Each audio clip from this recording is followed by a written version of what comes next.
Olá, sejam bem-vindos a mais um episódio do Toricast. Para quem ainda não me conhece, né, eu sou o Rafael Meirelles e estou aqui de volta para a gente conversar sobre um assunto que eu sou apaixonado, né, e vocês já sabem, né, para quem já me acompanha aqui há um tempo, né, que é o futebol. Toda oportunidade que eu tenho de falar sobre futebol, falar sobre lances, sobre história de pessoas que vivem nesse meio, então, pode ter certeza que eu vou estar dentro disso. E antes de começar a apresentar o convidado de hoje e tudo mais, eu gostaria de fazer um agradecimento do nosso patrocinador, que é a Fitofórmula. Fitofórmula que, sem eles, a gente não ia ter o Tauricast, né? Então a gente tem que falar dele com toda certeza. Que a Fitofórmula trabalha com fórmulas da medicina chinesa, né? Então tem para tudo que você imaginar. Então, para melhorar a sua imunidade, né? Tem a linha também de skincare, caso você tenha interesse de produtos dessa linha. Então você pode conhecer acessando o QR Code que está aqui em cima, caso você esteja vendo do YouTube. Então você pode acessar o site fitoformulanatural.com.br para conhecer os produtos, tá? E caso queira falar com um prescritor, né, em relação a algumas fórmulas, você pode também acessar o QR Code que está aqui na minha tela, no cantinho, que é o Guia Natural Saúde, tá bom? Então você vai lá, procura por um médico prescritor mais próximo de onde você mora, certo? Agora vamos falar do nosso convidado, né? No episódio de hoje vamos falar sobre jornalismo esportivo e futebol e tudo que tá dentro desse mundo, né? Nosso convidado de hoje é o Lucas Leite, jornalista de 25 anos que construiu sua trajetória dentro do esporte, com passagem pela Portuguesa Santista, onde hoje atua como assessor de imprensa e designer. Lucas, seja muito bem-vindo ao Tauricast. Obrigado a quem nos assiste, um prazer falar com vocês, sempre bom falar de futebol. Opa! Não, é um assunto que eu sou apaixonado, né?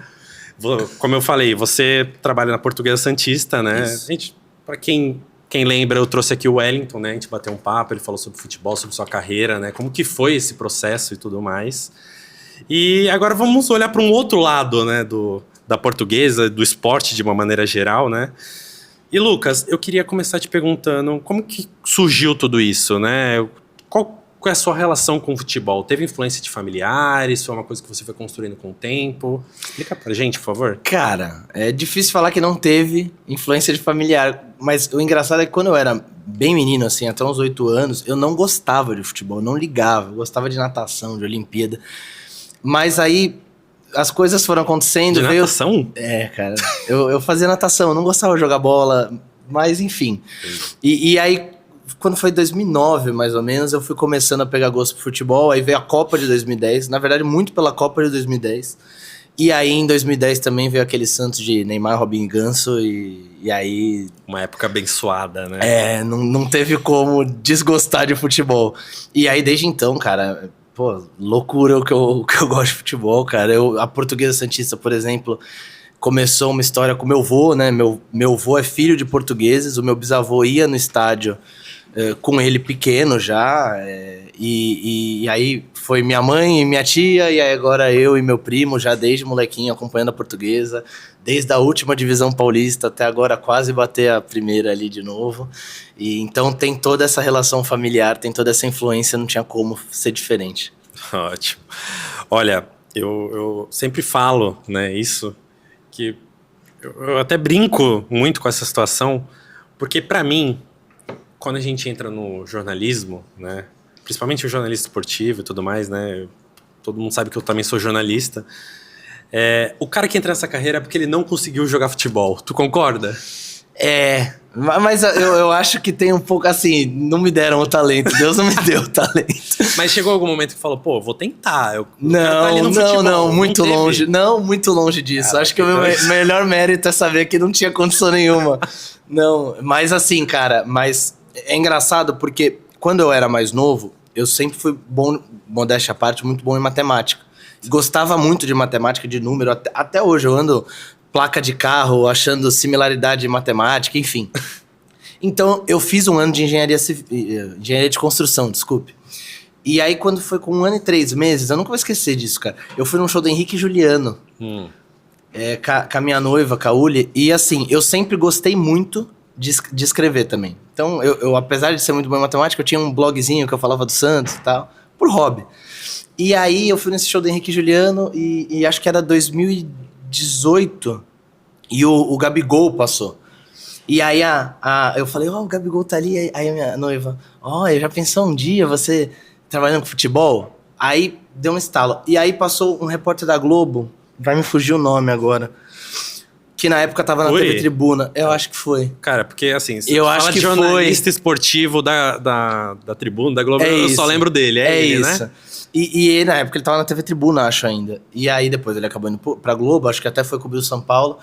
E ele passou, e aí eu falei, que é jornalista da Globo. Ela falou, já pensou você entrevistando jogadores do Santos e tal, não sei o quê. E aí deu um estalo. Cara, eu sei que esse show foi acho que sábado. Na quarta-feira eu já troquei de curso. Caraca. Já falei, é isso que eu quero, eu vou mudar. E eu tinha uma dúvida entre jornalismo e publicidade, mas aí fui no jornalismo, até por esse gosto do futebol.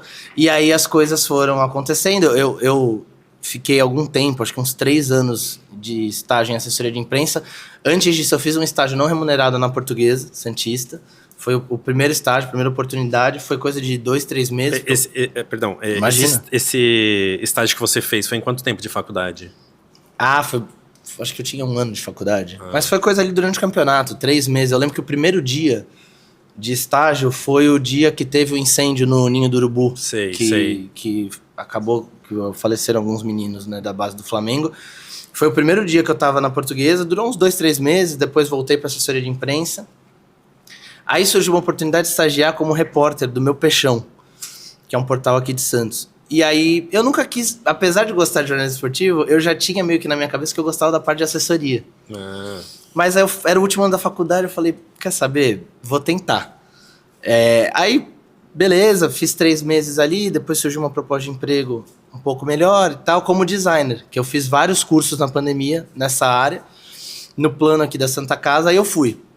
Beleza, e aí foi quando surgiu o primeiro freela para Portuguesa, aí já em 2022 foi o primeiro campeonato que eu tava junto, e aí desde então Portuguesa, com alguns outros trabalhos intercalando, conciliando, né? Hoje eu atuo como designer numa empresa do Rio de Janeiro, né? A FENG, uma agência voltada para o meio do futebol, de sócio-torcedor, mas já é o 4º ano de Portuguesa Santista, o 4º Paulistão A2. Caramba. Não, e que mudança, né? Tipo, de engenharia para jornalismo, né? Como que foi, então, a relação de, por exemplo, os familiares de receber essa notícia? Porque, cara, assim, todo mundo sabe que é uma área difícil. É muito difícil, sim, né, cara? Sim, mas... Como que foi essa transição?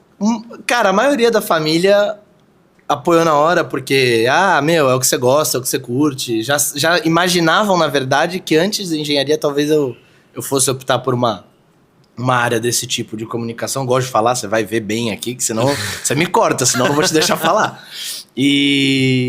Mas assim, a minha sogra brinca, o mundo perdeu um ótimo engenheiro, mas ganhou um ótimo jornalista. Mas, assim, no geral, a aceitação sempre foi boa, até hoje. Às vezes, eu nunca gostei muito de aparecer. Agora que eu andei fazendo uns vídeos e tal, a minha mãe adora quando eu gravo vídeo, manda pra 300 pessoas no Instagram. Mas... Provavelmente ela vai enviar também aqui a nossa conversa, não tenha dúvida. Foi o Instagram inteiro dela e mais um pouco. Muito obrigado pela divulgação. Mas assim, foi uma coisa meio que natural. Acho que todo mundo entendeu bem, até hoje. Entendem bem essa mudança. Legal. E como que é, por exemplo, trabalhar com isso? Você passa o dia a dia no clube? Como é que Hoje, como eu concilio com a minha atuação na FENG, não mais. Na verdade, acho que os 2 anos que eu fiquei mais no dia a dia, assim, quase todo dia no clube, foi 23 e 24.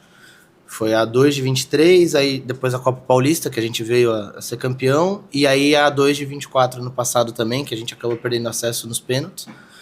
Mas aí foi mais vivendo o dia a dia, né? E aí você fica totalmente imerso, cara. E assim, mesmo quando eu não estou lá, por exemplo, esse ano eu vou muito menos, até pela minha atuação na FENG. Eu vou, na verdade, majoritariamente em jogos em casa. Porque de segunda a sexta pra mim fica bem viável por conta do meu trabalho. Mas assim, em casa eu faço muita coisa de português. O celular é 24 horas por dia, 7 dias por semana, portuguesa. A minha noiva adora. Que direto é domingo e eu estou no celular respondendo o pessoal da imprensa. Enfim, uma série de coisas que a gente tem que fazer. É o dia a dia de um clube, né? Não tem horário. Não tem horário pra acontecer, as coisas às vezes acontecem às 11 horas da noite e você não tem o que fazer. Beleza. Mas eu gosto. Eu gosto. Que bom, que bom. Mas como que é? Tipo, você chega a ter, por exemplo, relação com algum jogador assim? Tu fala abertamente com eles? Bastante. Eles já te conhecem? Bastante. Esse ano, como eu estou indo menos, a relação ela é um pouco mais distante. Mas 22, 23, principalmente 24, a relação era muito próxima. Porque o time de 24, a gente tinha uma base do time de 23. Então era a mesma comissão técnica, a mesma base do elenco. Então a gente já tinha uma relação de amizade. Até hoje, converso com quase todos eles, manda mensagem, às vezes algum muda de time, a gente deseja boa sorte, mas a relação se mantém, não tem como. Criei uns amigos que pra vida mesmo. Pô, eu imagino que deve ser um clima muito legal, né, cara? Tipo, pô, você acompanha da TV é uma coisa, né? Você vê a galera assim, diferente. Agora viver os bastidores daquilo, né? Toda aquela preparação. Cara, eu imagino que deve ser bem E te bem passa louco. uma outra visão também. Às vezes a gente tá vendo algum jogo em casa agora e aí eu penso um pouquinho duas vezes antes de criticar, porque às vezes tem uma série de fatores que a gente não leva muito em consideração quando a gente tá no alambrado, porque eu particularmente, teve agora acho que um penúltimo jogo em casa, um rapaz passou pra mim e falou, TV Briosa, tá no melhor lugar do campo e tal. Aí eu ainda falei, olha, eu dava tudo pra estar aí do outro lado. Eu gosto, mas às vezes a gente acaba pesando a mão numa reclamação, numa crítica, e realmente tem alguma série de fatores que influenciam. Às vezes o cara sentiu a semana inteira e foi pro jogo no sacrifício, e aí o torcedor pode até falar, então pra que foi pro jogo? Mas é uma série de fatores, cara, que eu acabo pensando um pouquinho de criticar hoje em dia. Eu passo um pano de vez em quando agora. Mas nem sempre, né? Obviamente. Aí tu tem uma outra visão, né? Tipo, pô, a gente tá acostumado a ver na TV de um jeito e a gente acha que o que acontece ali Na verdade, do momento. aquilo ali, aqueles 90 minutos por trás, tem uma semana de preparação, claro, de um jogo para outro, às vezes 3 dias, mas tem ali 2 meses de pré-temporada, por exemplo, no caso da Portuguesa, que ninguém viu o que aconteceu, ninguém viu o treino, né? Então, assim, às vezes é muito simples você falar o que acontece em 15 minutos dentro do campo, né? Entrou um cara bom ali e você fala, pô, esse cara tem que jogar, mas às vezes o cara não tem condição de jogar mais do que 15, mais do que 30, mais do que 45, por uma série de fatores. Às vezes o torcedor acha que sabe mais do que o treinador que tá lá com eles, né? Tipo, no treinamento, exatamente, os preparadores. E a convivência com os treinadores também traz isso, essa passada de pano pra gente de vez em quando. Eu, como torcedor do Santos, né? Eu falo, porque fulano não joga, cara.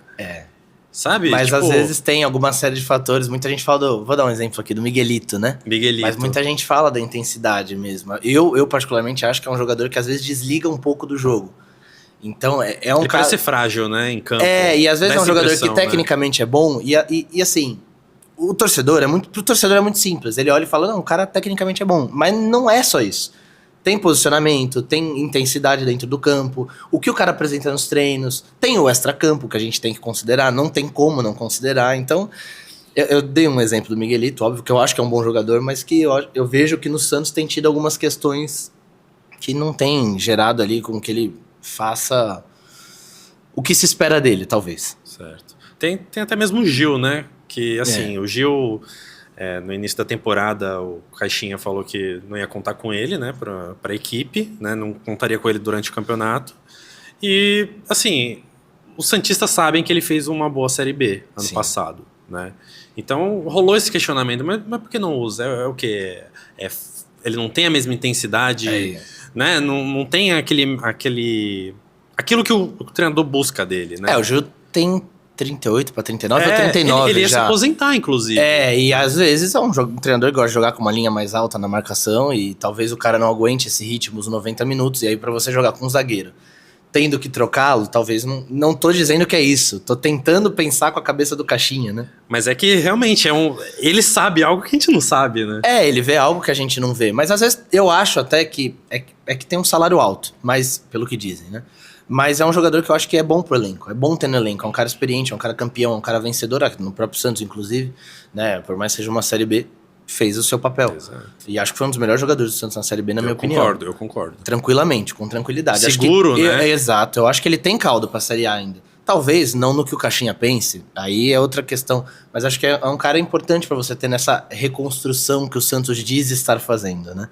Exato. Inclusive o jogo que tivemos, né, com o Botafogo recentemente, a gente via a presença do Gil e do João Paulo, né, que são dois atletas que estão no banco hoje E eles estão lá na beira do campo o tempo inteiro, gritando com o time, falando pra fazer isso, aquilo. Então, assim, você vê a influência que eles têm ali, né? Então, assim, não são qualquer jogador, né? Não. Jogadores comuns. E muitas vezes isso acontece. Muitas vezes você tem no banco um cara experiente que é quase um auxiliar na beira do campo, porque o cara é envolvido, o cara tem conhecimento.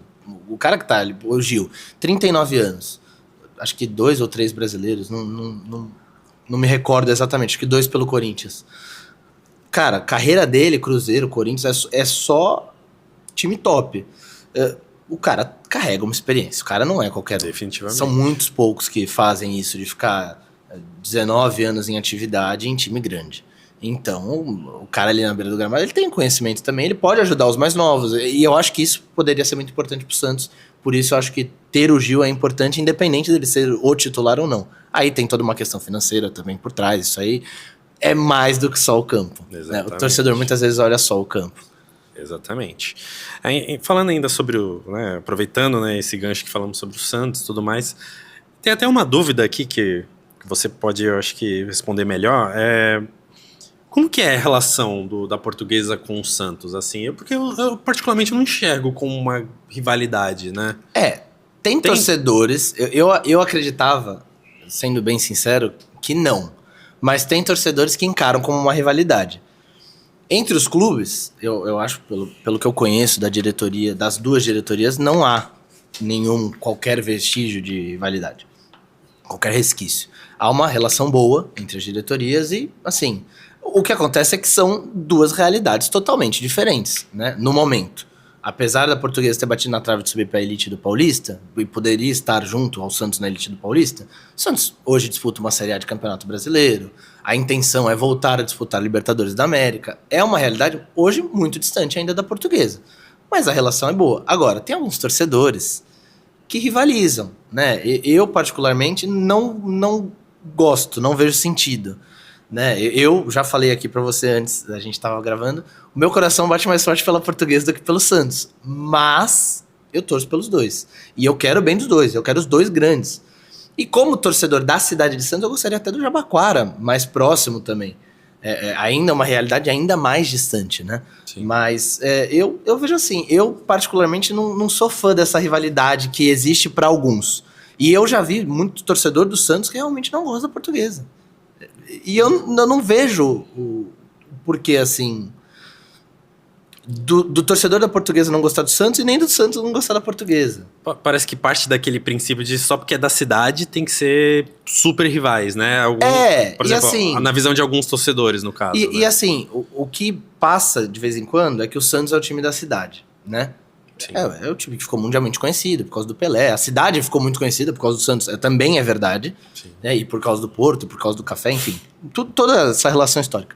Mas eu tenho uma opinião meio polêmica. Opa, mano. Eu acho que a Portuguesa é o time da cidade. Porque a Portuguesa, ela faz uma coisa que o Santos não faz. Ela agora talvez até faça com o Neymar de volta. Mas ela traz pro estádio o corintiano, o São Paulino, o palmeirense, o flamenguista, o botafoguense, pra torcer pela Portuguesa. O cara não tá ali só pra ver o jogo, ele tá ali pra torcer pela Portuguesa. E a gente vê no tom dos comentários, às vezes, nas redes sociais. Então, eu tenho esse sentimento de que o time da cidade realmente é a Portuguesa. Apesar de eu ser santista. Não estou dizendo, veja bem, que a Portuguesa é maior que o Santos, que o Jabaquara é maior que o Santos. Não é isso. Mas eu acho que a Portuguesa enfrenta uma rejeição na cidade menor do que o Santos. Porque o Santos tem o corintiano que não gosta do Santos. É normal. Gente. O meu sogro é corintiano. E apesar de ser corintiano, a grande rivalidade dele não é o Palmeiras. Por ele ser de Santos, é o Santos. É bem comum aqui na região. É natural, isso, né? Porque aqui tem mais santista. Então, o rival daqui, ele rivaliza com o Santos porque é daqui. Mas, então assim, eu particularmente não gosto dessa rivalidade entre os dois, porque eu acho que são co-irmãos. Por mais que alguém que eu não goste do que eu vou falar. Mas eu acho que os times da cidade têm que se apoiar, os três. Santos apoia a Portuguesa apoia o Santos, desculpe. Jabaquara apoia o Santos apoia o Jabaquara. Eu penso assim. Porque dessa maneira eles conseguem crescer juntos, né? Eu acho que é bom pra cidade. Imagina você ter uma primeira divisão com Santos e Portuguesa hoje. Seria muito bom. Dos 16 times, 2 estarem aqui. Mais de 10% do campeonato é em Santos. Se fosse o Jabaquara um dia também, 3 times de Santos. Eu acho muito legal. Eu acho bom mesmo pra cidade. Eu acho que isso não é bom só pro clube. É ótimo pro clube, é maravilhoso pro clube, né? Até porque hoje em dia a cota do Campeonato Paulista da primeira divisão ela é muito alta para a realidade dos clubes, digamos assim, não gosto de falar menores, mas mais tradicionais, né? Mas, que estão em divisões abaixo, inferiores, né? Enfim, é uma realidade totalmente diferente. Então hoje, por exemplo, o Velo Clube subiu para a primeira divisão paulista. Se ele ficar, ano que vem ele já tem uma realidade completamente diferente do que ele tinha há 5 anos atrás. Então eu acho que é importante para todo mundo que os clubes da cidade estejam bem. Eu vejo dessa forma. Que a Portuguesa consiga um dia ter uma arena para 20 mil pessoas, disputar um campeonato brasileiro, que seja da Série B, da Série A. Pô, é o meu sonho. Se depender de mim, eu quero ver a Portuguesa no Mundial, em Tóquio, na Arábia. O Jabaquara também bem. Então, assim, eu acho que é bom para a cidade. Até para a economia da cidade também, como um todo, é muito bom.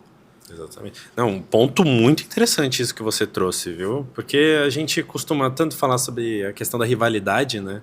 Ainda mais por se tratar de clubes da mesma região, né? Mas é realmente, pelo bem da cidade, pelo bem de todos, né? Também dos clubes, exato. É fazer essa união. Não, e até não só da região. Eu brinco.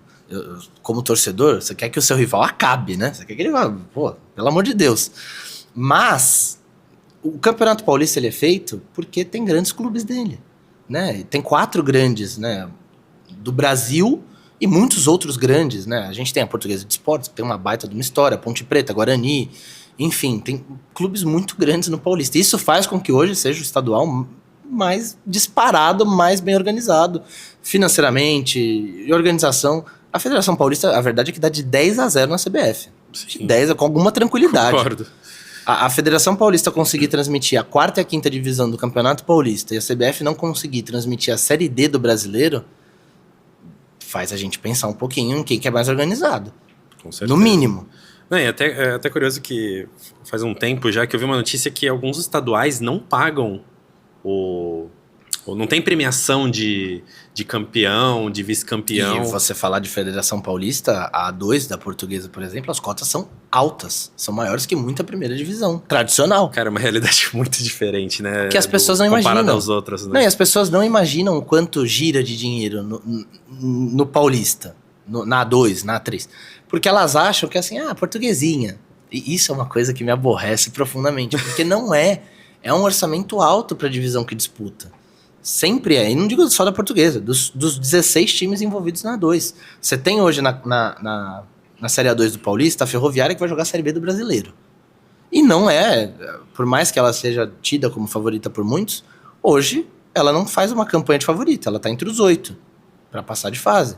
Você tem o Santo André, que até pouco tempo atrás disputava, até 10 anos atrás, disputava a Série B, C do Brasileiro.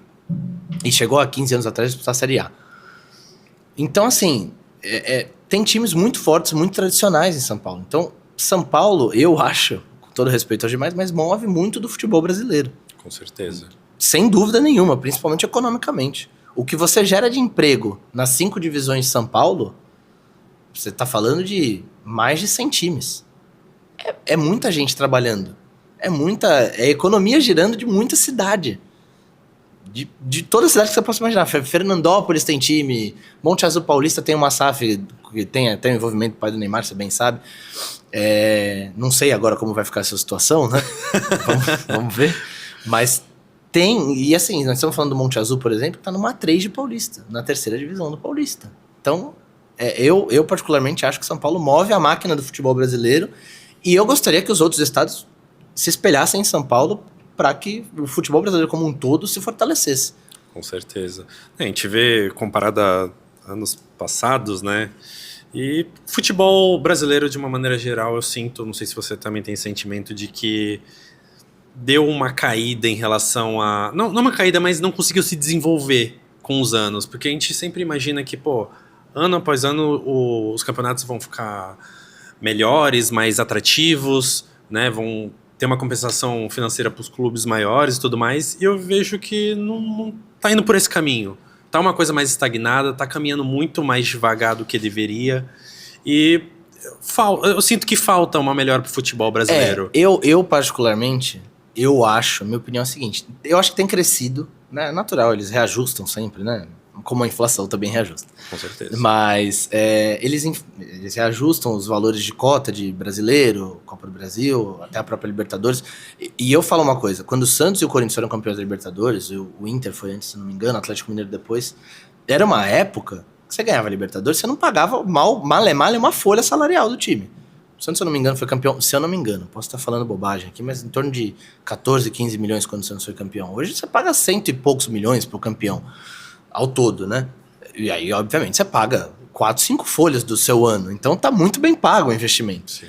Eu acho que no brasileiro, o que eu falo, o que eu digo de investimento é o seguinte, eu acho que você, para desenvolver tudo, não basta você só botar a premiação grandona na Série A. Você tem que botar uma premiação maior na Série B, porque na Série B você já tem times que tem uma folha alta, muito porque também, e a gente vê isso com o Mirassol subindo, o Novo Horizontino batendo na trave, porque São Paulo impulsiona um pouco, porque os clubes acabam não gastando a cota deles do Paulista inteira no Paulista para poder usar também como vantagem competitiva na Série B, é bem verdade. Mas eu acho que a Série C, e principalmente a Série D, tem que ser olhada com mais carinho em questão de cota, de participação. Esse ano aumentou consideravelmente, a CBF na Série D, se eu não me engano, paga as viagens de acho que até 20 atletas e alguns membros da comissão técnica, e aí o clube não arca com tantas despesas, paga viagem, alimentação e hospedagem, né? Então é uma ajuda. Com certeza. Mas a cota em si, acho que é para 2 meses e meio de campeonato, acho que esse ano foi 400 mil, ainda é pouco. Por mais que os clubes tenham patrocínio, vão conseguir buscar, como é que você vende bem um patrocínio, por exemplo, se o campeonato não tem transmissão? Como é que você vende bem? Por exemplo, a Portuguesa Santista disputa a Série A2 do Paulista. Ganhou a Copa do Brasil, a Copa Paulista em 23, poderia ter escolhido a Copa do Brasil ou a Série D. Não tô aqui para julgar qual foi a escolha certa ou errada, não, até porque eu acho que a Copa do Brasil é muito bem paga. Sim. Mas digamos que fosse jogar a Série D do Brasileiro, que paga 400 mil, pagaria 400 mil ali, e a sua viagem, suas despesas. Como é que você vai vender o patrocínio no mesmo valor do Paulista, se o Paulista ele te dá a transmissão da TV Cultura, acho que a Record também, se eu não me engano, tem o direito de transmissão da A2, todos os jogos, independentemente, passam no YouTube, tem o Gold agora, cada vez mais tem gente entrando para transmitir. E a Série D ano passado não teve transmissão. Então, como é que você vende o patrocínio? Não, que loucura. Você, sei lá, vou dar um exemplo aqui, você cobra R$10. Como é que você vai vender para esse campeonato? Você vai ter que vender a 2, a 3. E aí, consequentemente, os times acabam enfraquecendo. Então eu acho assim, precisa desenvolver melhor isso. Acho que a Copa do Brasil ela faz um papel legal. Porque ela remunera bem times, às vezes, considerados menores, né? Sim. Como dizem lá na Europa, os underdogs. É melhor porque menores eu não gosto. Mas ela remunera bem. Então, por exemplo, Portuguesa, acabou que o dinheiro ficou bloqueado, é uma outra questão, mas ganharia 800 mil para jogar um jogo do Copa do Brasil. Se passasse, se eu não me engano, acho que a premiação era de mais 970 mil. Muda completamente o orçamento do ano inteiro, em 2 jogos. Então, acho que para a Série D ser ainda mais bem vista, como é bem vista a Copa do Brasil pelos clubes, os clubes muitas vezes preferem jogar a Copa do Brasil do que a Série D, por mais que a Série D te traga o calendário cheio no ano, que esses clubes muitas vezes não têm, jogam ali o Paulista 3, 4 meses, depois param, a Copa do Brasil financeiramente ela é muito mais vantajosa. Então acho que tem que ter mais investimento nas divisões menores. E digo também na Série B. O Santos ganhou uma mixaria por ter ganho a Série B agora. E não é porque é o Santos, não. Qualquer um que ganhasse a Série B tinha que ter com certeza, tem que chegar uma premiação forte na melhor elite, para chegar. né? Exatamente. É comum também os clubes subirem e não conseguir se manter, né? Então, uma premiação Porque a gente fala de justa, orçamentos muito diferentes. Exatamente, se fosse uma premiação mais justa, talvez ele poderia competir. Na Série né? A hoje a gente tem, sei lá, 3, 4 times que a folha é 20 milhões. O Vitória não tem condição de bancar uma folha de 20 milhões quando subiu. Ainda conseguiu se manter. Mas digo assim, é um exemplo de um time que subiu e não caiu. Vitória, Juventude. Mas esse ano a gente subiu o Sport, Ceará, Santos e Mirassol. Isso. Tirando o Santos, que também não tem condição de ter uma folha de 20 milhões, mas por outras questões, Sport, Ceará e Mirassol não tem condição de ter uma folha de 20 milhões para brigar pelo campeonato. Exatamente. Então, a não ser que venha uma SAF, um investidor, né, que cada vez mais as SAFs vão tomando conta, porque os times muitos não têm condições, tem muitos times que hoje estão em divisões menores que têm dívidas de time grande, né, você pode ver o exemplo da Portuguesa de Esportes. A gente está falando de uma dívida de 460 milhões. Que a SAF que comprou espera que com 250 kit. Por quê? Vai fazer acordo e tudo mais. Mas é uma dívida de Santos. O Santos acho que a dívida beira 600 milhões. Exatamente. E hoje a Portuguesa disputa a Série A do Paulista e a Série D do Brasileiro. O Santos, estamos falando de Série A do Brasileiro e Paulista e Copa do Brasil.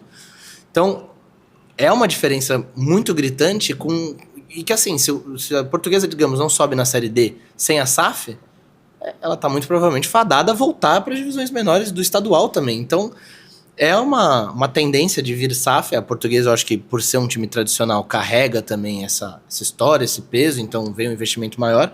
Mas hoje a gente tem o São Caetano, que foi vice-campeão da Libertadores na 4ª divisão paulista. Alguém vai pagar uma dívida, sei lá, de 60, 90 milhões de São Caetano na 4ª divisão? E agora é SAF lá, é um empresário bem famoso, até o Jorge Machado. Mas eu tô dando um exemplo, tem vários times lá embaixo, em questão de divisão, que tem uma dívida alta. Então acho que a tendência é que a SAF venha mesmo... Eu acho que tem muito a ser estudado ainda, mas a tendência é que cada vez mais a gente veja SAFs por aí. Que bom que você tocou nesse assunto, porque era um dos tópicos aqui que eu planejava perguntar para você saber sua opinião e tudo mais. Mas já que entramos nesse tema, a SAF, você acha que falta ainda estudos, comprovações de que funciona? Você acha que os clubes têm de estar receosos de assinar nesse novo modelo de SAF? Ou você acha que o clube que precisa mudar a realidade, ele precisa se tornar SAF? Sim e não. Eu acho que, por exemplo, quando a gente fala de Palmeiras, Flamengo, são clubes que provadamente tiveram gestões que tornaram o clube autossuficiente, sem SAF, né? Com a ajuda de investidor, apesar, por exemplo, Palmeiras teve o Paulo Nobre que injetou dinheiro no clube, do bolso, depois o Palmeiras pagou, ou seja, sinal que o Palmeiras teve condição de pagá-lo.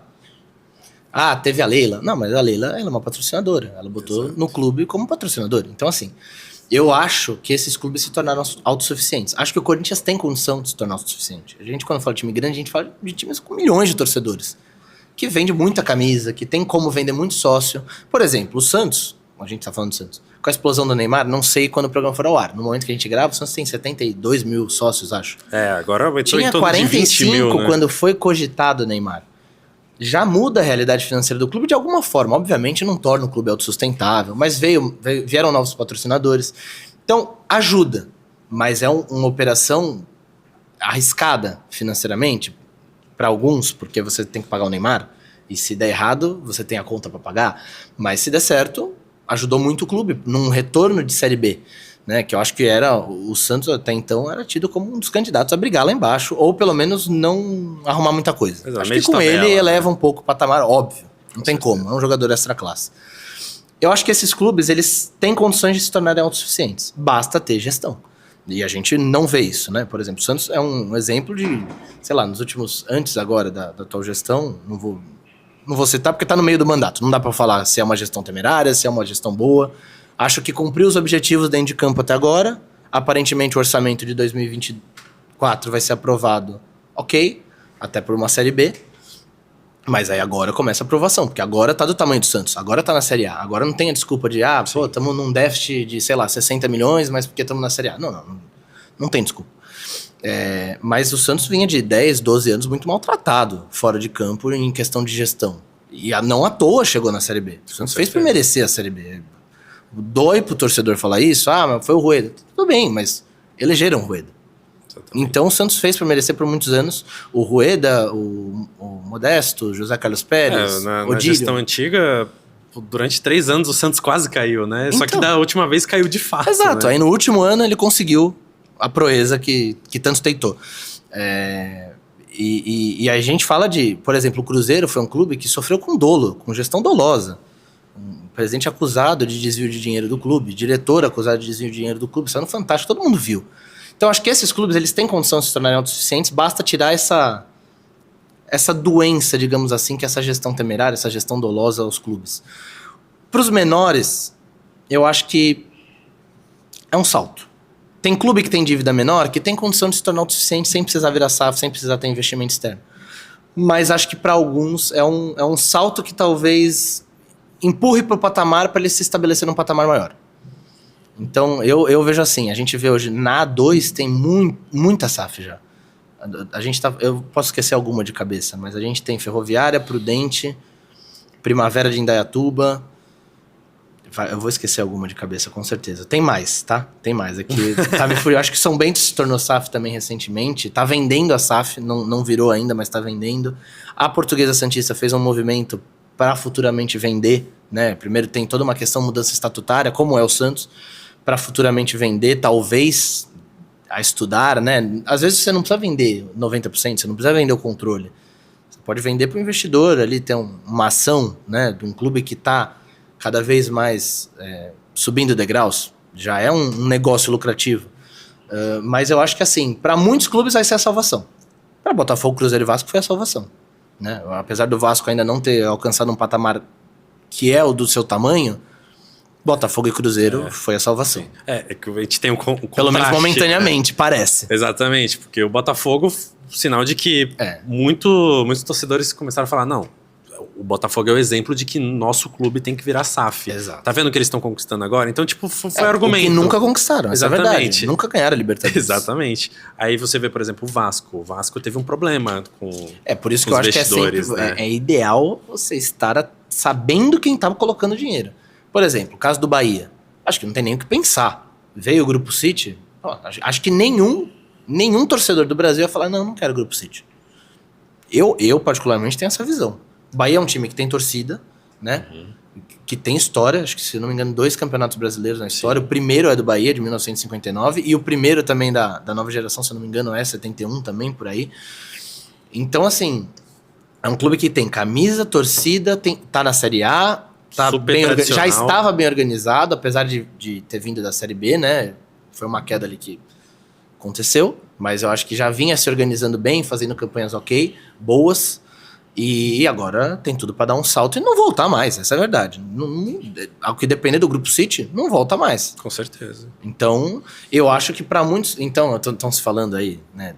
Os árabes comprarem o Santos, a gente tá falando até de pessoal que tem 10 vezes o poder de compra do Grupo City, né? Exato. E que usa o sports washing, né? Para quem não sabe, o sports washing é um meio de injetar dinheiro no esporte, né, nesse caso no futebol, para lavar a imagem que o país em si tem, né, por violação de direitos humanos, enfim, é outra questão. Dizem que muito dessas transações para a Arábia é por conta disso. Exato, né? Até acho que a própria Copa do Mundo é por conta disso, como foi no Catar também, né, e teve todo o problema de questão de direitos humanos nas próprias obras, na construção de estádios para a Copa do Catar, então muito acidente, isso, mas eu acho que hoje o torcedor do Santos, se viesse a Arábia Saudita comprar o Santos, o PIF, né, que estão falando, eu acho que o torcedor não diria não, porque sabe que é uma oportunidade do clube realmente alçar voos maiores. E o torcedor super machucado, não aguentando mais o time lutando pra não cair. Você casa ali a fome com a vontade de comer, digamos assim. O torcedor tá realmente na fome de título, né,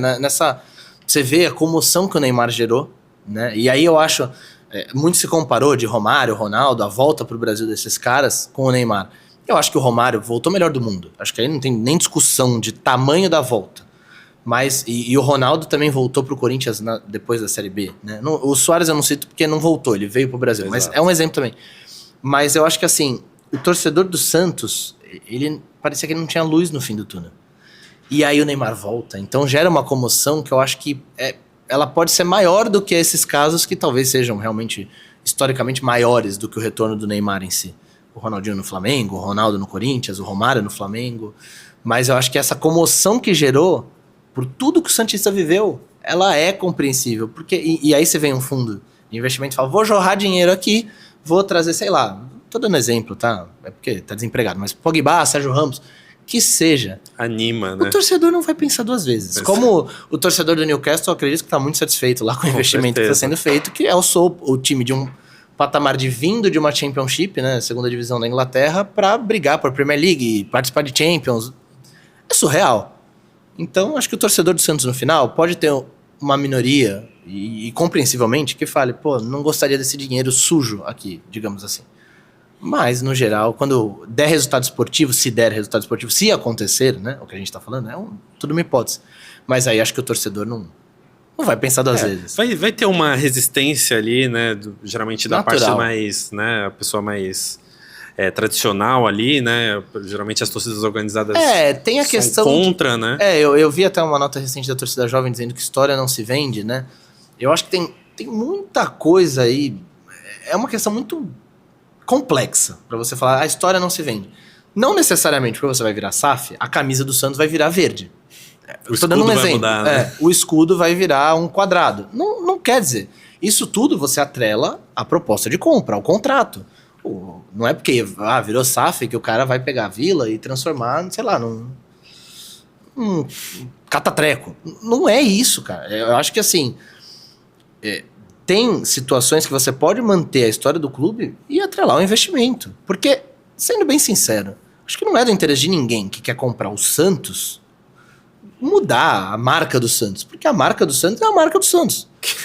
Que é forte o suficiente. Exato. Né? É diferente do Bragantino. O Bragantino foi uma mudança que sabia-se que ia mudar tudo.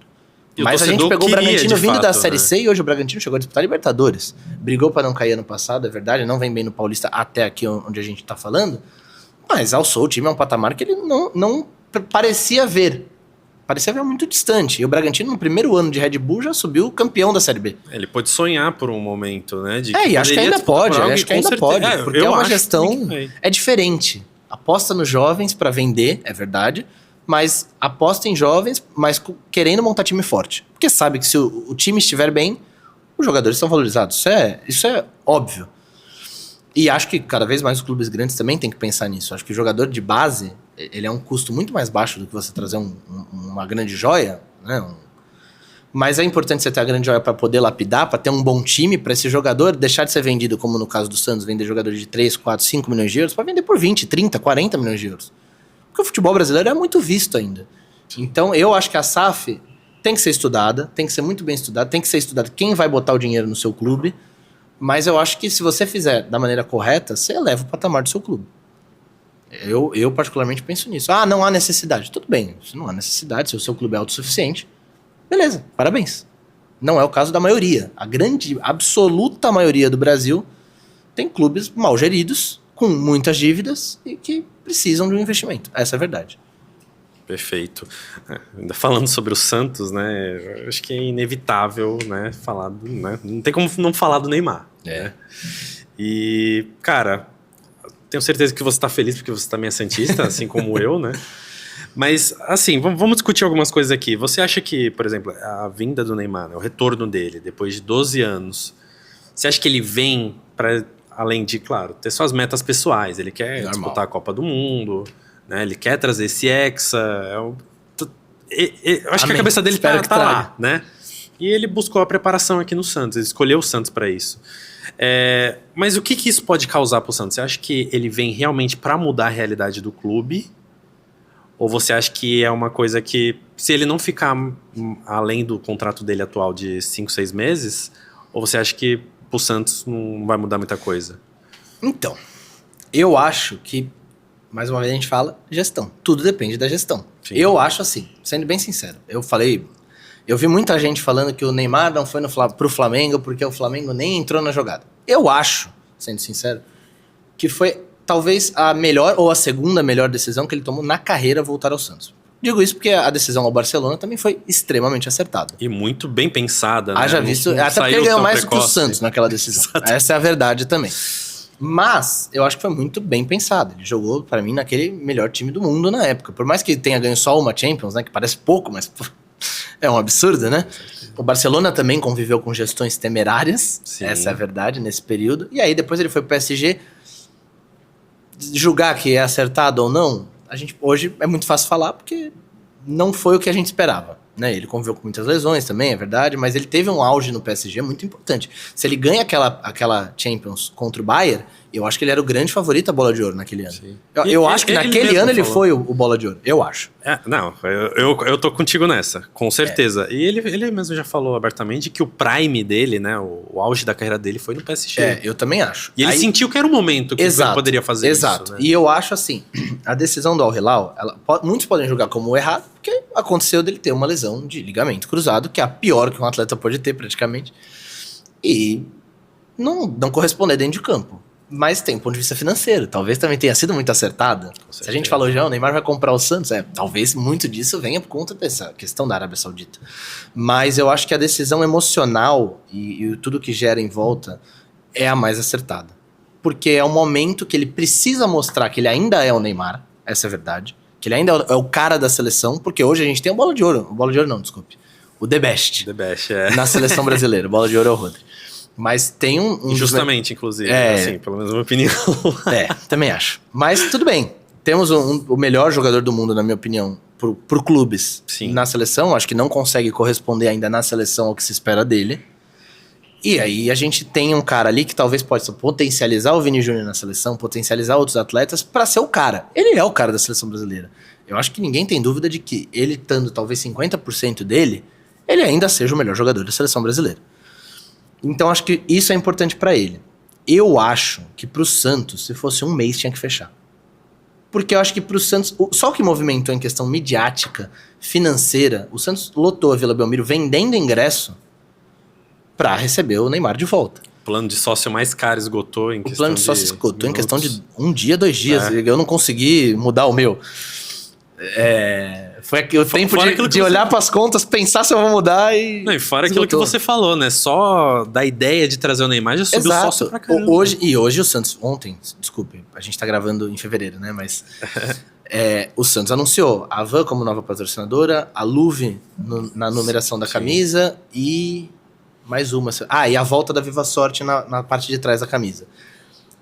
Eu duvido que a Viva Sorte esteja pagando menos do que ela estava pagando. Eu acho que a Havan é um contrato de 1 ano, até o final do ano, então independente da saída do Neymar, a Havan vai pagar até o final do ano o Santos. E a luva é bem no número, né? É muito, muito estratégico, porque a gente sabe que a camisa 10 vai rodar muito. Com certeza. Então, assim, eu acho que essas 3 marcas que vieram, ela já tá pago o investimento. Essa é a verdade. E assim, a Luve já se falou que é $1 milhão. O Santos vendia aquela propriedade por R$500 mil. A gente tá falando de... Valorizou muito a camisa, 12 vezes né? mais. É lógico, não tem como, porque, assim, quanto você gastaria pra patrocinar, sei lá, o Guilherme dos Santos? X. Quanto você gastaria pra patrocinar o Neymar? 1000x. Quanto você gastaria pra patrocinar o Santos? Talvez 100x. É um bom negócio. Porque o Neymar tá usando a camisa do Santos. O valor que falar ali, eles vão aceitar. Exato. Porque o Neymar tá usando a camisa do Santos. Ontem, todas as transmissões estavam na Vila, né? Essa é a verdade. Todas as que tinham os direitos. O Neymar apareceu com a camisa do Santos na Cazé, na TNT, na Record, na HBO, em tudo. Então, isso valoriza muito o produto. Acho que, aí, chegando à questão do seu... O que o Santos fará se o Neymar sair em 5 meses? Nestes 5 meses, é o que dirá se ele mudou a história do clube. Porque ele tem potencial para mudar o futuro do Santos hoje. Se ele vai conseguir montar um time forte para manter, que seja 80, 90 mil sócios... indo à Vila Belmiro, mantendo a Vila Belmiro lotada, comprando camisa, se ele vai conseguir manter patrocinadores pagando o que pagam. Porque se o Santos montar um time forte, a tendência é que os patrocínios mantenham-se nos valores que estão. Então eu acho que isso cabe à gestão. Ou se vai vender uma SAF.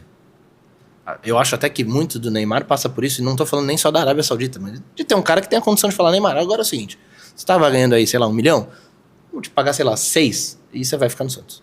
Tô dando um exemplo. Lógico que ele pode ganhar muito mais se ele for voltar aí pra fora. É o Neymar. Mas eu acho que a decisão mais acertada, na minha visão, não é porque eu sou santista, seria ele ficar aqui até a Copa do Mundo. Pra mim, acho que seria isso. E eu digo mais até, acho que se for pelo Brasil e pelo Santos, a decisão seria ele ficar até o final de 2025, 2026. E talvez depois parar até, dependendo do que acontecer. Você já pensou? Digamos que o Santos monte um time forte esse ano, vá pra Libertadores ano que vem. O Neymar sair no meio do ano também é ruim pro Santos. Mais uma vez. Mas assim, obviamente, tê-lo é sempre bom. Digamos que o Brasil vá muito bem na Copa, sei lá, um raio caia, um Neymar caia e o Brasil ganha a Copa. Ele termina o ano no Santos e, sei lá, ganha uma Libertadores ou chega numa semifinal. Se ele para a carreira ali, cara, eu acho que vai ser o mais auge que ele poderia parar. Não sei. É uma suposição que eu tenho de que eu acho que ele deveria ficar até o final do ano que vem. E aí depois, se ele quiser ir para os Estados Unidos, voltar para a Arábia, ir para o Catar, ganhar dinheiro onde ele quiser, ele vai. Ou para no Santos. Eu tenho essa opinião formada para mim. Porque acho que, e eu já falava isso, ele voltar para o Flamengo seria mais normal. Flamengo, Palmeiras, são times mais fortes, tem condição de pagar melhor. Pensar na questão competitiva, com certeza seria esses nomes. Né? Apesar de eu achar que ele seria muito mais cobrado do que no Santos, é verdade. Mas eu acho que, racionalmente, ele mesmo falou isso, seria mais normal.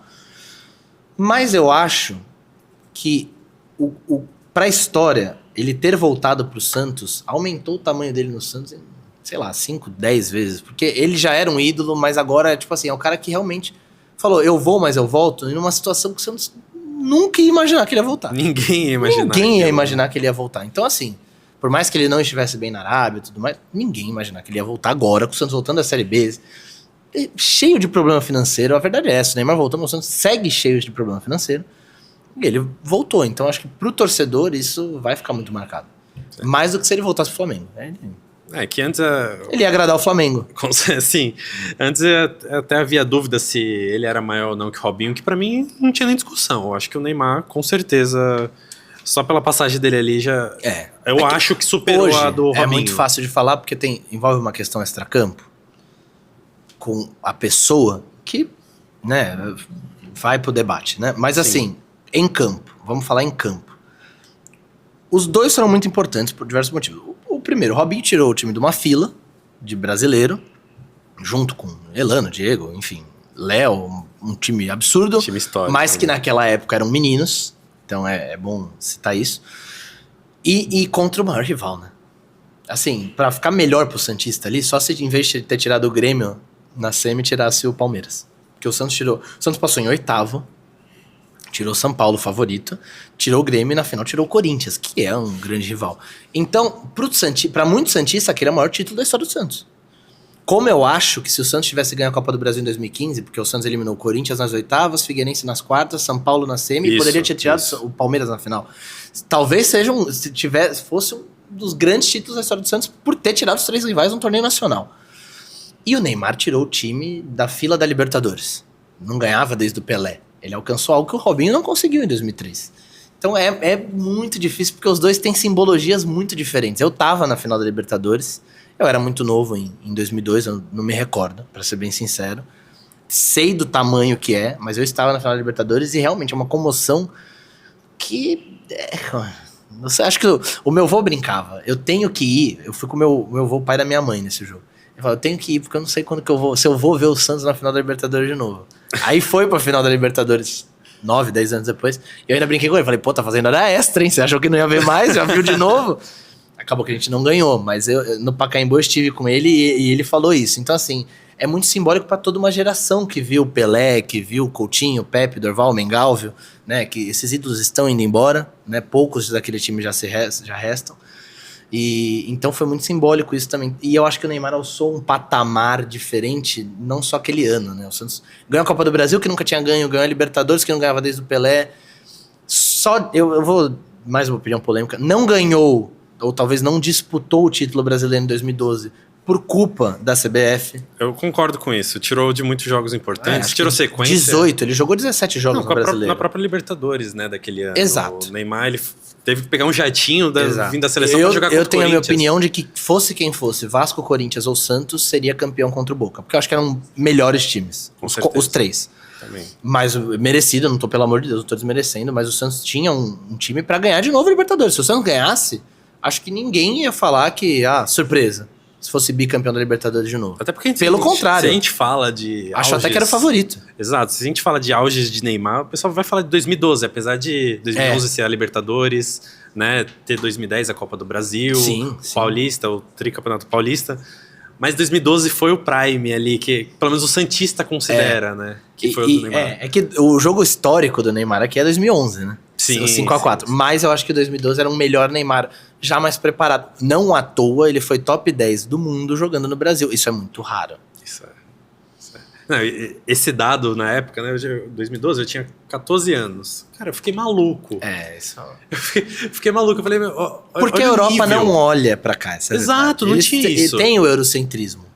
E assim, então isso foi muito grande. A atenção que ele chamava aqui era absurdo. E acho que agora de novo, né? E tem tudo. Não vai ser o Neymar de 2012, a gente sabe. 13 anos passaram. Mas tem tudo pra ser um Neymar tão grande também. Tão grande quanto. O mundo inteiro tava olhando pra Vila ontem. E um jogo que, vamos combinar, Santos e Botafogo de Ribeirão Preto, 3 pontos na tabela valia. Por mais que o Santos não tenha conseguido os 3 pontos, era o que valia o jogo. Não era uma final, não era um mata-mata. E criou-se um clima de decisão. A Vila, os arredores, parecia a final da Copa do Brasil de 2015. Até pior, acho. É aquela vista aérea que a gente vê o ônibus chegando, a torcida não deixa o ônibus passar e fala, o ônibus não vai entrar no estádio. Não, e era gente... Eu vi gente ali que não ia entrar no jogo. Eu encontrei... Mas que setor que você vai? Não consegui ingresso. Vou ver aqui.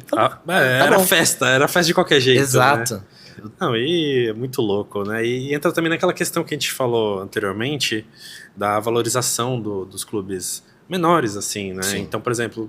quando que o mundo ia parar pra ver um jogo do Santos e Botafogo? Não. De Ribeirão Preto. Não ia ter. Ainda mais no momento que o Santos estava, Exato. E é toda aquela discussão da importância do Campeonato Paulista, por exemplo, né? Que é muito torcedor que fala que acha que não é necessário.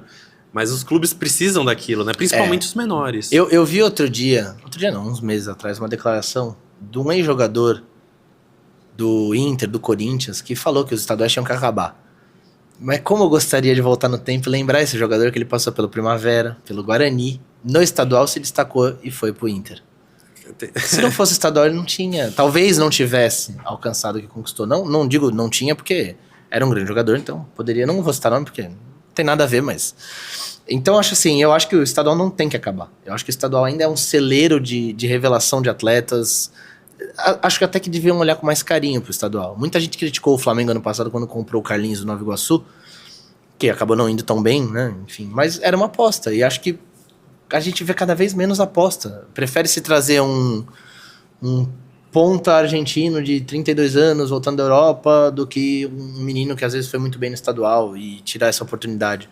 Eu, particularmente, o Palmeiras é um exemplo. O Palmeiras viu o Richard Rios no Guarani e trouxe pro Palmeiras. Sim. E é um grande volante. E hoje já se falava em Europa para ele, depois principalmente da Copa América que fez pela Colômbia. Então, assim, eu particularmente eu não concordo com essa visão de que o estadual tem que acabar. Eu também acho um absurdo esse tipo de coisa. Eu lembro até mesmo da final, que eu acho que era o Audax. Eu acho que era o Audax, né, que fez a final com... 2016 foi. Hoje isso, disputa... Né? A 4ª divisão paulista. Exato, exatamente. E teve vários jogadores que saíram de lá, se não me engano, Tietê, Sidão, né? Tietê. Jogadores que Yuri, foram que jogar a jogou no Série A Santos. do Brasileirão. Yuri, exatamente. O irmão Ítalo, dele, né? atacante. É Yurian, né? Yuri também veio pro que era Santos. isso. O Ítalo, atacante, chegou aí pro... Não sei se ele foi direto pro São Paulo, mas ele jogou no São Paulo, jogou no Bragantino há muito tempo. Então foram jogadores que foram Olha alçados a visibilidade, pelo... né, lógico. de um campeonato como esse. Você pode falar pra mim, mas o Yuri não foi o jogador que o Santos esperava. Tá bom, tudo bem, mas foi um cara que depois estabeleceu carreira, disputou, agora tava ultimamente no Mirassol. Assim, virou um jogador de Série A, Série B. Sim. Pô, ele era um jogador do Audax. Mudou a realidade da carreira dele. Até acho que o... E o técnico era o Diniz. Esqueci acho que disso, o que né? melhor virou foi o Diniz, né? Talvez Ele chegou na Diniz seleção brasileira. Então, pois é. Entendeu? Mas teve, o Diniz hoje ele já fala que ele teve em Santos, Fluminense, Cruzeiro, Vasco. E eu acho que dos 12 grandes. Mas dos 12 grandes que a gente diz, né? E cabe em qualquer um outro, né? São 4 grandes já. Muita gente contesta, mas queira ou não queira. E São Paulo. Esqueceu, né? 5, pelo amor de Deus. Que ele quase foi campeão brasileiro. Mas, então assim, foram pessoas que se destacaram jogando estadual. Muita gente fala, mas eu acho que o estadual, os grandes deveriam entrar no final. Engraçado. Mas e se o grande não chegar no final? Porque a final ano passado não foi Palmeiras e Corinthians, nem Palmeiras e São Paulo. Aliás, ano passado ano retrasado, foi Palmeiras e Água Santa, se eu não me engano. Foi isso mesmo, Palmeiras e Água Santa. E a semifinal ano passado foi Palmeiras e Novo Horizontino, Santos e Bragantino. Imagina que legal se tivesse os 4 entrado nas quartas de final só. Não, pô, tem que jogar, cara. O Água Santa, que inclusive 3 jogadores dele, né? Tipo, teve o... Foram pro Santos. Luan Dias, Bruno Mezenga e o lateral, Gabriel Inocêncio. Foram jogar na Série A, logo depois do campeonato. E depois saíram, mas acho que o Bruno Mezenga acho que tá no Náutico. Não teve... O Luan tá, acho que no Água Santa de novo, mas o Inocêncio também tava em, acho que Juventude ou Vitória. Isso, não teve um sucesso como esperavam, né? Mas, cara, chegaram no profissional e puderam alçaram mostrar seu patamar. o futebol de alguma maneira. Exato, e isso foi graças ao estadual.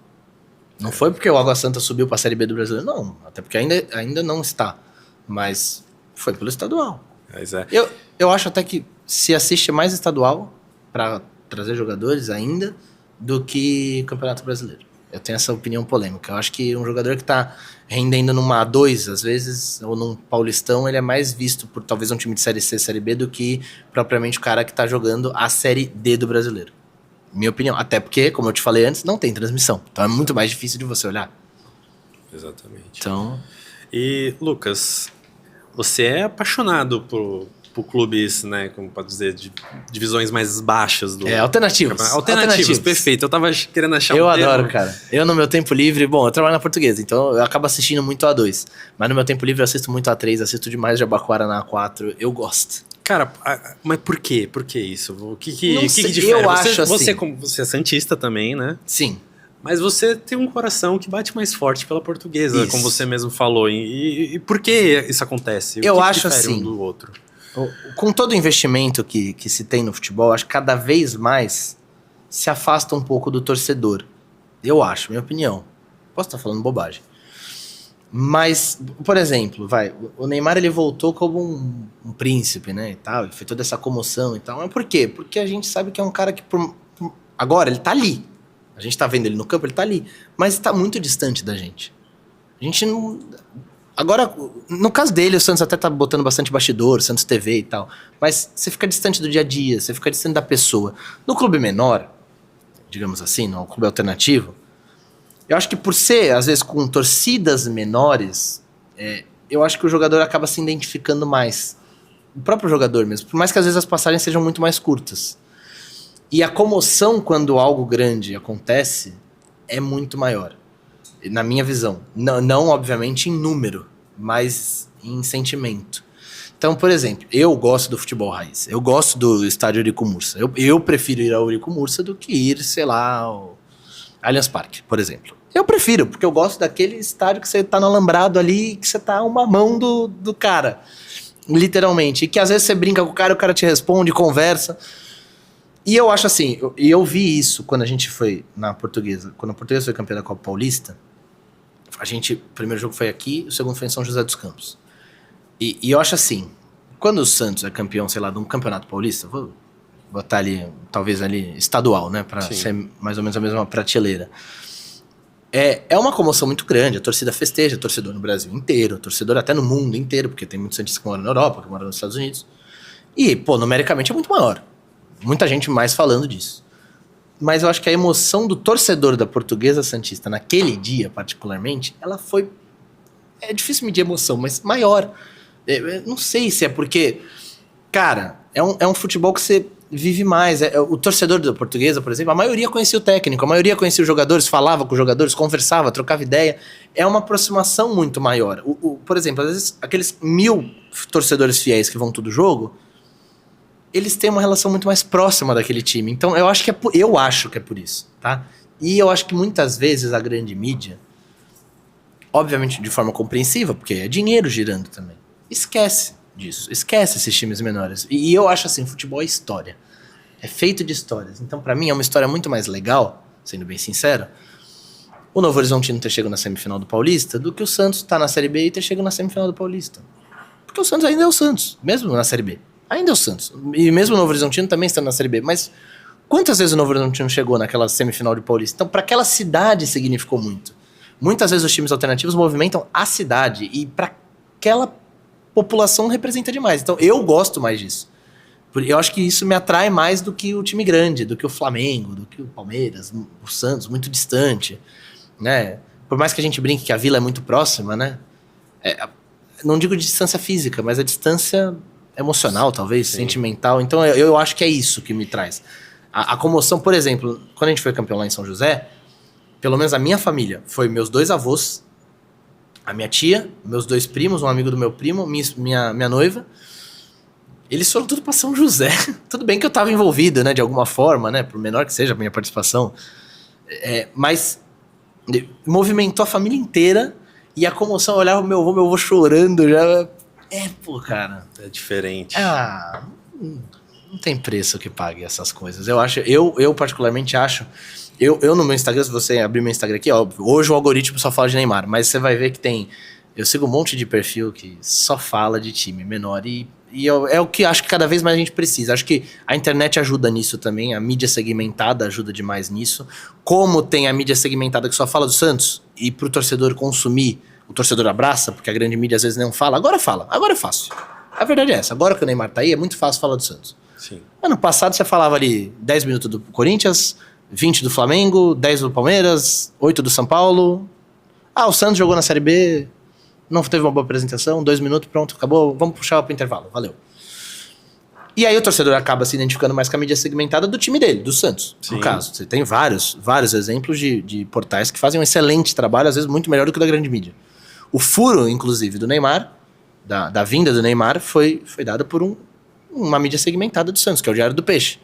E isso acaba aproximando o torcedor dessa mídia segmentada. E acho que, como esses times alternativos não têm muita cobertura, essas mídias segmentadas ganham espaço. E aí, Vou citar algumas delas que eu acompanho. Escanteio SP, Última Divisão, o próprio Corneta Caipira, que aí só fala de São Paulo. Eu acompanho, muito bom. Cara, e o Escanteio SP também, eles só falam de São Paulo e das divisões inferiores, eles não falam da primeira. Às vezes acabam citando, né, por algum jogador, algum time que tava recentemente, mas... E os caras são muito bons, e vão em jogos, acompanham, você vê que os caras sabem o que estão falando. E é isso que eu acho que acaba trazendo o torcedor pra perto.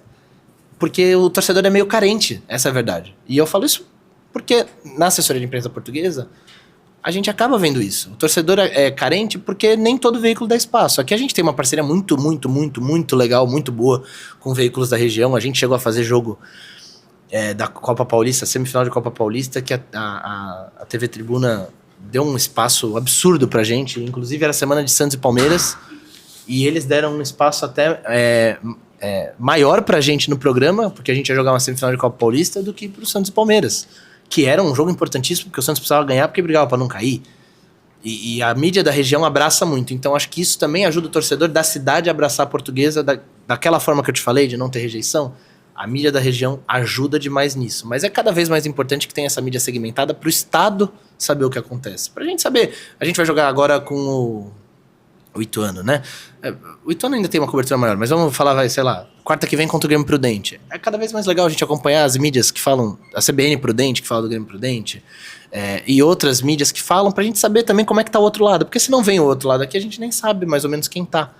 Porque ninguém fala. E não é por culpa do torcedor, é porque ninguém fala. Então eu acho que cada vez mais, eu particularmente me apaixono por isso. Pela comoção que geram os times alternativos, pela mídia segmentada que cada vez mais cobre esses times alternativos, e é isso.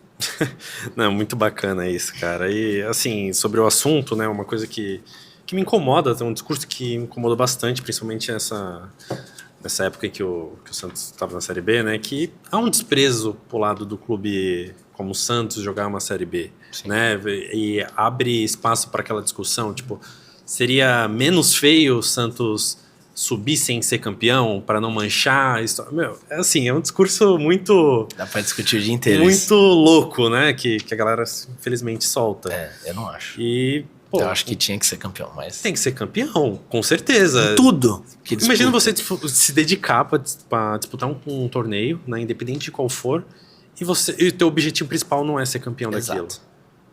Perde o sentido, né? O esporte não é isso. Futebol não é isso. Definitivamente não é isso. Um perde, um outro ganha. Exato. E a ideia é que o meu seja sempre o que ganha. Exato. Óbvio que nem sempre vai dar, mas... E com um clube alternativo não tem essa.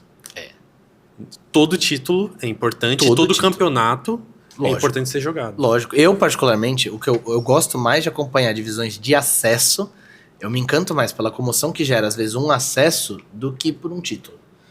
O Palmeiras foi campeão brasileiro. Legal. O Velo Clube subiu ano passado para a primeira divisão paulista depois de 45 anos. Desde 79 o Velo Clube não subia. Não jogava. Foi a única vez que eu tinha jogado a primeira divisão. A comoção que aquilo ali gerou em Rio Claro é um absurdo. Não tem como. Eu prefiro ver isso do que ver o Palmeiras campeão paulista. E foi no mesmo dia, inclusive. Na verdade, o Velo subiu no sábado, o Palmeiras foi campeão no domingo. Mas, por exemplo, se a Portuguesa tivesse subido, a Portuguesa subiria depois de 20 anos para a primeira divisão. Se o Santos for campeão paulista, legal, beleza, tudo certo. Mas, pô, a Portuguesa voltou pra primeira divisão, meu. É muito grande isso. E a gente, às vezes, não dá, talvez, a grandeza que merece. Exato. E o Velo que fez história, né? Ganhou do Santos. É a primeira vez que ganha de um dos 4 grandes. Mas essa discussão que você falou do título tem que ser campeão. Como time da divisão de acesso... Por que não, né? Os 16 entram falando que querem subir. Às vezes, a realidade te dá um baque de você não brigar. Até porque... Todo mundo quer subir, mas 2 tem que cair.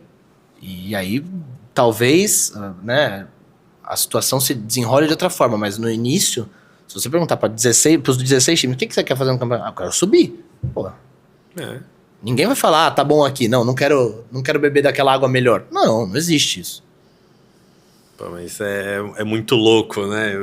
Essas coisas que envolvem o futebol, principalmente das divisões mais inferiores, que, assim... O brasileiro, ele não tem informação sobre isso, né? Então é muito, muito difícil. Agora, Lucas, para encerrar aqui, você tem algum projeto de algum sonho que você queira realizar ainda na sua profissão? Alguma meta clara, assim?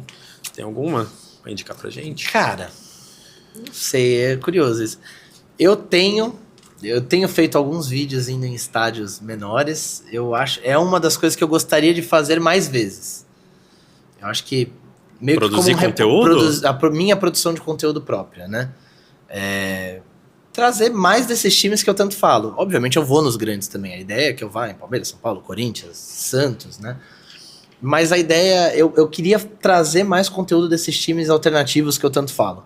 Desses times que a gente precisa falar, porque tem muita história atrás. Outro dia, só pra te dar um exemplo. Eu fui no Morumbi ver um jogo do... Meu pai, naquele final de ano, agora tem aqueles jogos que o sócio pode comprar pra jogar no campo. Meu pai comprou, jogou, acho que no time do Júnior. Era Júnior contra Cicinho. Muito legal pro sócio, né? A gente resenha, foi lá. Né? E aí a gente ficou lá dentro do Shopping Brahma e tal, não sei o quê. E aí eu comecei a conversar com... Eu tava com uma camisa do Juventus, porque obviamente eu não ia com a do São Paulo. Eu era o único que não estava com a camisa do São Paulo. Aí eu fui com uma do Juventus da Moca, que meu pai tinha me dado de aniversário, que é maravilhosa essa camisa, inclusive. E aí, pô, um torcedor me puxou pelo braço e falou: o que você tá com essa camisa aqui dentro? Aí eu ainda falei, pô, o cara vai encrencar, não é possível, jogo festivo, cara, brincadeira. O cara me mostrou uma tatuagem do Juventus aqui. Aí comecei a conversar com o cara, o avô dele, Roberto, um abraço pra ele, inclusive, o avô dele fundou o Juventus. Foi fundado na casa do avô dele. Que isso? Qual que era a probabilidade, louco, cara? Muito louco. E aí começamos a conversar. Obviamente eu fiquei, acho que 1h10 conversando com o Roberto. Cara, e aí ele falou, pô, tem que vir na Javari. Aí eu ainda falei dos vídeos. Ele falou, pô, tem que fazer um desses na Javari. Falei, pretendo. Acaba que assim, na A2 eu acabo ficando um pouco impedido por conta da... A gente joga às vezes sábado, aí sábado não dá pra eu ir. Aí às vezes domingo o jogo é fora. Então... Depende muito de agenda agora. Mas é uma coisa, o meu sonho é fazer mais conteúdo próprio, focando em times mais alternativos. E eu acho que basicamente é isso. Dentro, se pudesse escolher um sonho dentro da Portuguesa, era ver a Portuguesa dentro da primeira divisão de novo. Enquanto eu estiver lá, eu gostaria de ver isso de novo. É muito maneiro. Que o meu avô sempre fala, quando a Portuguesa eu vou subir, posso morrer em paz. E ano passado ficou muito perto. Mas eu acho que basicamente um sonho que eu tenho de produção de conteúdo para times alternativos. Viver disso. Pô, o que você vai fazer hoje? Hoje eu vou em Araçatuba ver um jogo do Araçatuba, porque, pô, na 5ª Divisão Paulista os caras botavam 4.000 pessoas por jogo no estádio. Isso é surreal. Então eu quero contar essa história. Então eu tenho esse sonho de contar cada vez mais histórias alternativas do futebol. Pô, muito bacana, cara. E você já tá publicando esses vídeos? Já, tudo no Instagram. Ó, então... Ó, eu gostaria que pode mandar um recado pro público aí sobre o pessoal pode seguir lá, @lucasleite99. Eu tenho feito alguns conteúdos. Dei uma parada no final do ano, porque os campeonatos param. E aí agora tô voltando. Ontem fiz um lá no Ney Day. Não, o Ney Day tem que ter, né? Ele voltou, né? Mas sigam lá que vem muito mais coisa aí. Então é isso. Lucas, cara, foi muito da hora conversar com você. Obrigado. Meu, assunto que eu gosto muito, né? O futebol pra mim ficaria aqui o dia inteiro, cara. Pô, eu também. Eu ficaria. Mas, ó... Já fica o convite para uma próxima oportunidade, tá? Que a gente vem, fala sobre os assuntos, né?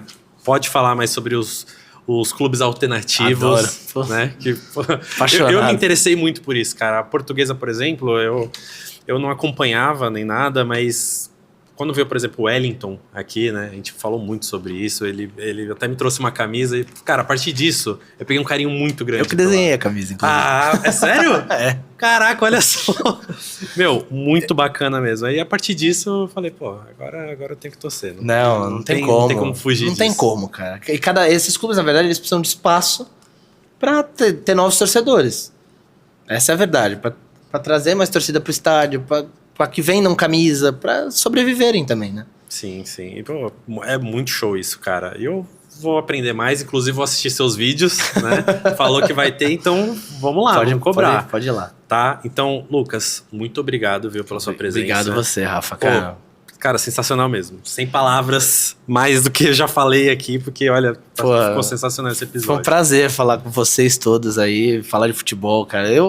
Sem brincadeira, eu ficava aqui 4 horas falando. É que futebol é uma coisa que a gente fala mesmo. Pô, não falta tema. Tem 5 divisões paulistas, 4 de brasileiro, dá pra falar de futebol europeu, dá pra falar de tudo, cara. É maravilhoso. Esse esporte é lindo, né? Mas obrigado pela oportunidade, cara. Então é isso. Pessoal, muito obrigado por assistir hoje aqui o nosso episódio, né? Novamente, segue o Lucas, né? O Instagram dele apareceu no início do vídeo, mas também vamos deixar na descrição do YouTube, tá bom? É Fitofórmula, né, nossa patrocinadora oficial, Espaço Taori e Marketing Taori também, que é a nossa agência, tá bom? Fique à vontade para seguir, e é isso, e até a próxima. Tchau, tchau.